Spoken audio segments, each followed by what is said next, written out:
Marketer of the Day, episode 686. Get measurable results from direct response marketing and combine with branding with JD Dwyer. Welcome everybody, John Dwyer is my name, and Robert Plank has kindly invited me to put together this podcast, and this is exclusively for the Marketer of the Day. Okay, so this podcast that I'm putting together is exclusively for Robert and the Marketer of the Day podcast. And you're probably thinking, well, who is John Dwyer? As you can tell from the accent, I'm from down under, Australia, and I tend to specialize in what we call direct response marketing for businesses. And direct response marketing is very, very different from your general overall marketing. So the word marketing incorporates a whole bunch of things. But one of the things it incorporates, of course, is branding. And a lot of people get branding and direct response marketing. I guess they get it wrong because they separate it, and it shouldn't be separated. My belief is that you can use direct response marketing tactics, which is all about getting measurable responses, and you can combine that with branding at the same time. They shouldn't be mutually exclusive. And my view is that if you're putting together a marketing plan for your product or your services, there's probably 5 things that you should think about. And number one, identifying your most profitable target audience.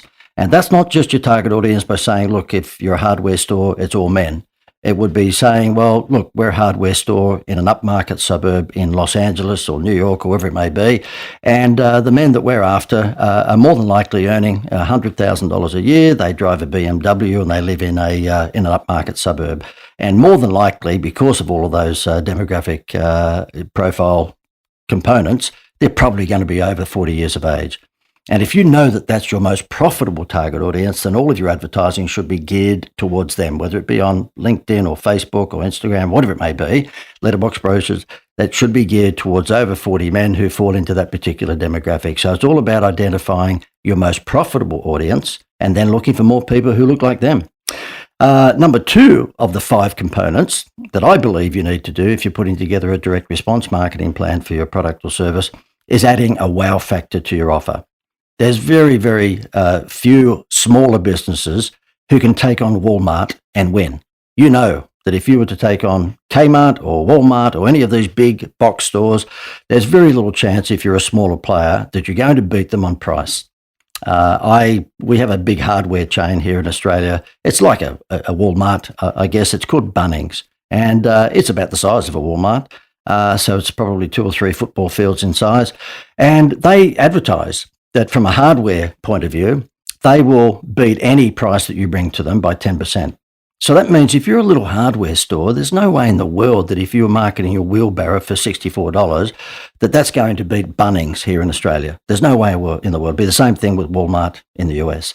However, if you said, look, we've got a special deal on this week. If you buy a wheelbarrow from us, we will give you a free pitchfork and a free shovel, as in a spade, a shovel, then there's no way that the big box store, Bunnings or Walmart, will beat you. And the reason they won't is because they'd have to have 64 committee meetings at their head office in order to consider whether they can add what I call a Happy Meal toy to the wheelbarrow. Whereas you can put a shovel or you can put a pitchfork or garden equipment or whatever it may be, basically overnight, if you're a small business and you and your spouse make the decisions. And so I always sort of, I guess, encourage small business owners to think outside the square and think of what we call an artificial wow factor that the big boys probably won't be able to match, not in a hurry anyway.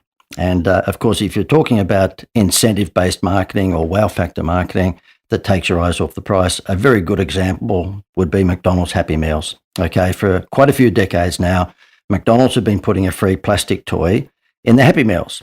And as a result, there's a lot of parents who, you might be listening to this as a parent or maybe a grandparent, and I bet you couldn't tell me what a Happy Meal costs at McDonald's because they've been able to take your eyes off the price and onto the value add, with the value add or the incentive being that free plastic toy. And I'm the father of 6 children. They're millennials, so they're all in their 20s these days. But at one stage, my wife Gail and myself had 6 children under 12.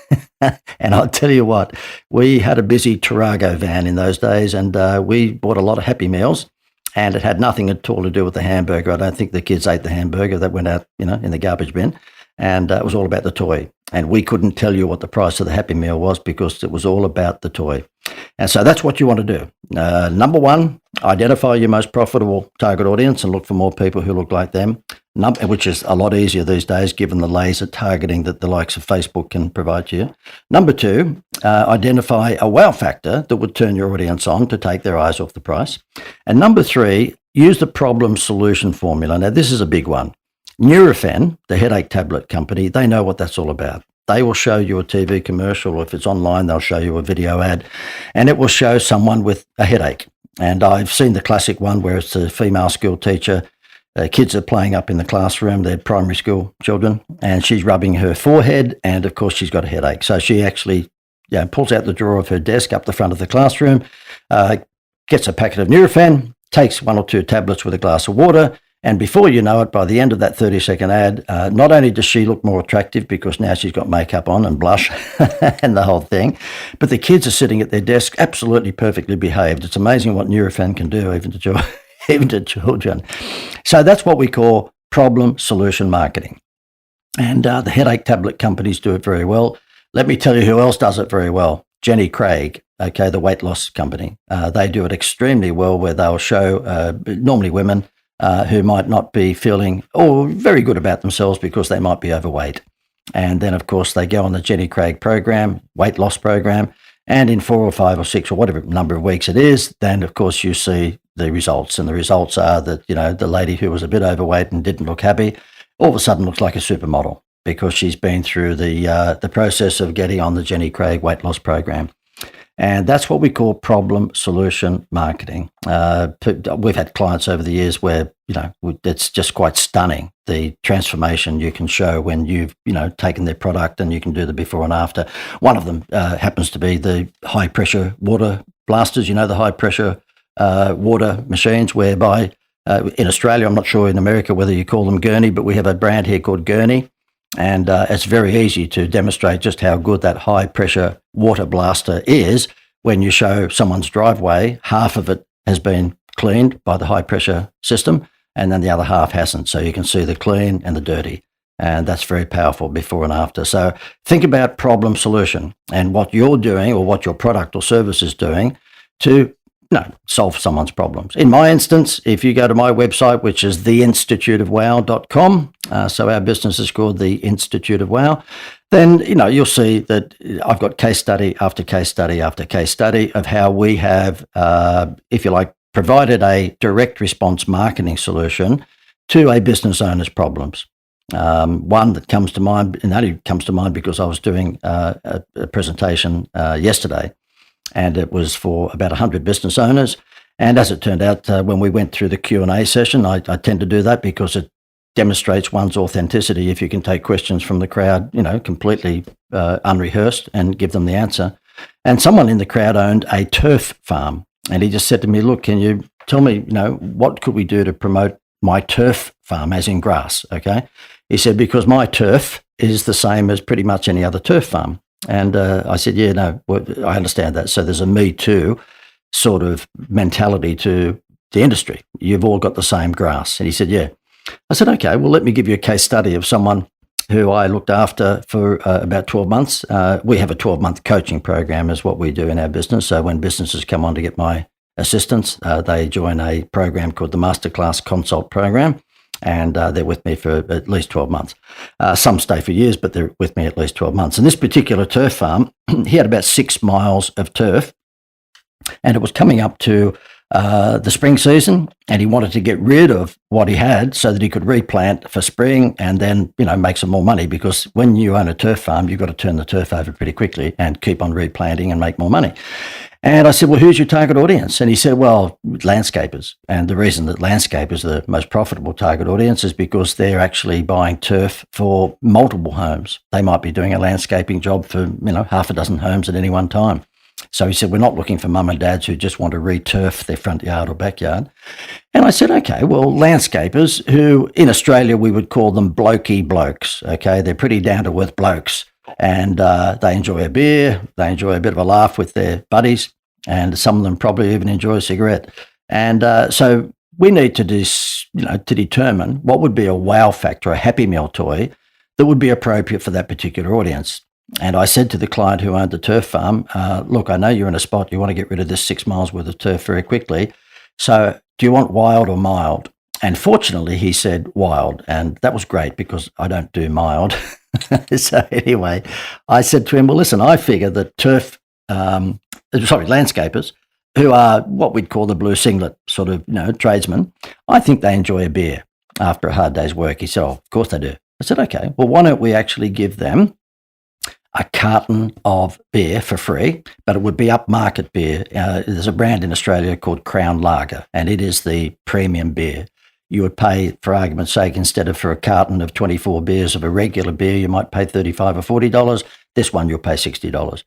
And he said, right. And I said, the reason we want to give them a premium beer is because these guys are, tradesmen. They don't normally drink that beer. So let's take them up to the Hilton hotel level with their beer. He said, yep, fine. What are we going to do? I said, well, for every 500 square metres of turf that they buy, which is generally speaking the front yard and the backyard of a normal home, we'll give them a carton of Crown Lager beer, which is 24 beautiful bottles of beer, okay? And he went, right, okay, well, you're the advertising guy, we'll give it a shot. So we rented a mail list of about 500 landscapers in basically that city, happened to be in Brisbane in Australia.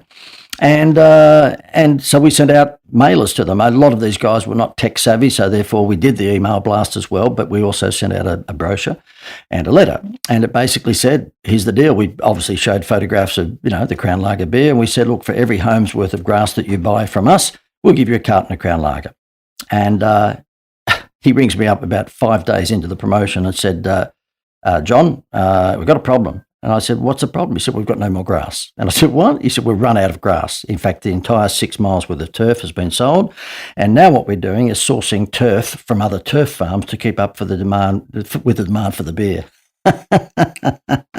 This is a case of where the Happy Meal toy took over. And I said to him, wow, that's incredible. He said, mate, this is incredible. Now, this was a few years ago, to be honest with you, this case study. And of course, he's been using it every year now, twice a year, and doing very well out of it. He's no longer a part of my program, but good on him. I wish him all the best. So that's direct response marketing. Okay. These guys knew that they could get grass from anywhere they like, but they're going to get it from the guy. I mean, he said, look, one guy who was the biggest pain in the backside up until then, because he used to barter on price all the time. He would say, how much for grass? And this particular client of mine would say $5.50 a square metre, and he'd argue that he could get it for $5.30 down the road. So my client would have to drop his prices, and it was a race to the bottom. He said that particular guy rang up and said he needed 18 homes worth of grass, and he said he didn't mind when the grass got there, but he needed the beer by Friday because he had a party. So that was 18 cartons of beer. So there you go. It doesn't have to be just children's product, I should say, where the Happy Meal works. This was a Happy Meal toy, or Happy Meal toy works. This was a Happy Meal toy for adults, tradesmen. Okay, so number one, identify your most profitable customer and look for more people who look like him or her. Number two, create a wow factor to take their eyes off the price. Number three, although I did get off the subject there because that one was all about wow factor with the turf farm, but number three, use the problem solution formula, okay? You need to be the solution, or your product or service needs to be the solution to someone's problem. Number four, this is a big one. Number four, look, you just need to fix your website. And the reason I say you need to fix your website is because I'm taking a stab that 80% of people who are listening to this podcast now who own a business have got a pretty ordinary website. And I'm saying that because I've seen hundreds and hundreds and hundreds of businesses' websites. And let me go through the components that you need on your website if you are wanting it to be a sales machine. You don't want your website to be an information portal. You want it to be a sales machine. And the best way for it to be a sales machine, of course, is to clean up and fix your homepage. If I said to you what was the most important page of a book, I know you would say the front cover. If I said to you what was the most important page of a women's magazine, or any magazine for that, front cover. And yet it's amazing when, people should understand that the most important page of their website, of course, is the homepage, that they just let a website developer get arty-farty about it, if you like, and create something that might look pretty, but it doesn't have the components to sell. So I just thought, look, and I guess I'm being a little sarcastic when I say this, but when I'm doing seminars, I say to people, look, the last person you ever want to go to build a website is a website developer. And the reason is because they're an artist. They might be wearing a black T-shirt and they might be, wearing Doc Martens shoes and they might be pretty funky, but do they know anything about marketing? Because they might give you a pretty website, but will it sell? That's the point. So here's the things, if you've got a pen, you might like to take these down, that I believe are the most important things to have on your homepage if you want your website to sell. Number one, you need, surprise, surprise, a problem solution headline. Okay, so therefore it may very well be that if you are, for argument's sake, you might be a landscaper, okay, and it might be, are the gardens around your home basically not allowing you to get the best possible price when you sell your home because they haven't been looked after, they're looking tired, they're looking old and a lot of weeds and this, that and the other. Well, guess what? We can actually come in for a very, very incredible price this month. We can actually turn your garden into something that looks like it's a resort and therefore, help fix the value of your home. That's probably not the best example. I just happen to use that because we're talking about landscapers, but basically it could be dentists, talking about the fact that, a smile is the first thing you notice in somebody. And if you have crooked teeth, then of course you can get it fixed in the space of just X number of days with this dentistry. So it's all about problem solution. So think of a problem solution headline for the top of your homepage. Next thing is an explainer video. In the world that we live in these days, we don't want to read anything. Well, we don't want to read and read and read. Okay, so therefore my suggestion is create a 2 or 3 or 4 minute explainer video. Number 3, what you need to do is to have a Macca's menu board. That's my nickname, but it's basically having a menu of all the things that you offer, whether it's services or whether it's products. Number 4, the 3 big benefits of someone using you or using your products or services. That's important. And number 5, some video testimonials. Now, pick out your best 2 or 3 and feature them on the homepage of people saying nice things about you or your products. Don't hide them on the testimonial page. I can tell you, we've done heat mapping and not many people go to your testimonial page. Okay, the 5th component that you need on your website, the 5th component you need if you're going to put a direct response marketing campaign together is repetitive trade. You want to make sure that you are getting people to come back and back and back more often, and that's all about having a reward program or something of the nature that's going to actually get people to come back.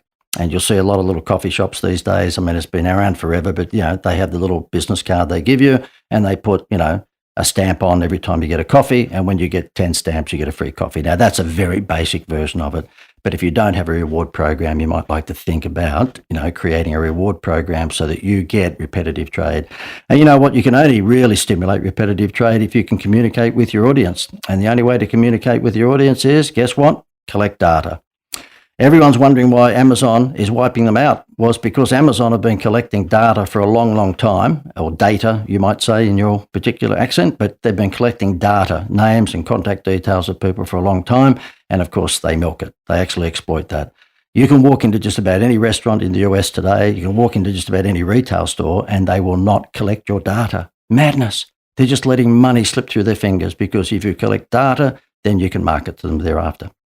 And that's it, guys. It's really all about creating a marketing plan for your business that has direct response components like that. And at the same time, brand building. I mean, obviously, you've got to always make sure that you're protecting or building your brand. If it happens to be a Hilton hotel brand, well, of course, make sure that that's the sort of image and demeanor throughout all of your advertising. Well, Robert, thank you very much for inviting me to, speak again. I really appreciate it. And if anyone would like a free book on this direct response marketing, I have one that I've just launched called the Avalanche Leads Formula. And if you go to jdwowbook.com, so that's JD for John Dwyer, jdwowbook.com, you can get yourself a free book. You don't have to pay the normal $30. You can download it and read it straight away. So that's jdwowbook.com. Okay. And if you're interested in this stuff and you'd like to, maybe dig your heels into, not dig your heels in it, sink your teeth into it, I should say, then you might like to go to another one of my web pages, and that is, obviously www, I don't need to say that anymore, I realize that, wowmanifesto.com. So if you go to wowmanifesto.com, you'll see there's a program there that runs for a number of weeks, and it's a very inexpensive investment. You might like to think about that, wowmanifesto.com. And if you want the free book, it's JD Wow Book, as in, oh, wow, okay, JD Wow Book. Thank you very much, Robert, for inviting me to be involved with the Marketer of the Day podcast. I really appreciate it, and all the very best to anyone. If you're interested in using my coaching services, by the way, at any time, just go to jdprivateconsult.com. Talk about a pitch fest.